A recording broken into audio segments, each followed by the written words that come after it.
Com 6 justamente. anos. Eu fui para Codó, fui estudar na casa da minha tia, ali perto do cinema, na rua 28 de julho. E lá comecei a estudar e me apaixonei pela comunicação, né? Com 16 anos eu comecei a trabalhar em voz, né? Naquele tempo não tinha rádio na cidade, na região. E tinha o senhor Antônio Pereira, né? Ele tinha uma voz no Codó Novo e ele via a minha esperteza, o jeito de comunicar, saudável. E me chamou para fazer um programa das 5 às 6 da tarde, na Voz Santo Antônio, né? Lá no Codó Novo. E daí eu fui apaixonando. Passei por uma rádio chamada Nova Horizonte, né, lá do Codó Novo, também clandestina. Aí diante já passei para a rádio Nova Codó a Rádio Riacho Água Fria. Eu era repórter do Manuel Júnior, né, que hoje ele mora em Codó, deixou de ser comunicador, hoje ele é pastor. E aí diante da rádio eu fazendo uma entrevista, engraçado que eu fui contratado pela Mirante através de uma entrevista. Naquela época na cidade de Codó, não existia carro para fazer transporte de tijolos. Era jumentos, né? Burros, né?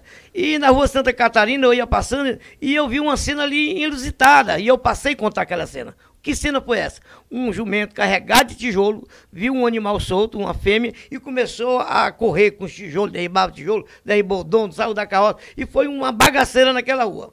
E eu contando essa história lá na Riacho Água Fria, que era um rádio comunitário que pegava em bairros, né?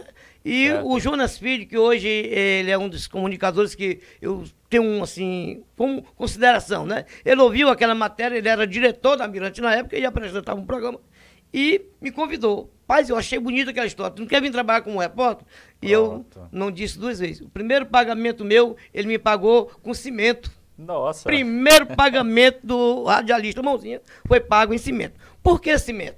A rádio estava numa dificuldade, não sei, você não confiava muito no meu trabalho, e eu fechei lá na época por 60 cruzeiros na época, né? Cruzeiro. E a rádio estava com dificuldade, e ela tinha um patrocínio que vendia cimento, né? E aí o proprietário Leonel chegou e me chamou: pá, nós estamos com dificuldade, tu quer receber cimento, tu está construindo casa? E eu estava ali no comecinho da vida, tentando, né, sobreviver, fazendo a casinha, morando em casa alugada, né? E aí eu disse: eu quero, e emprestei esse cimento para um rapaz chamado Malfredo.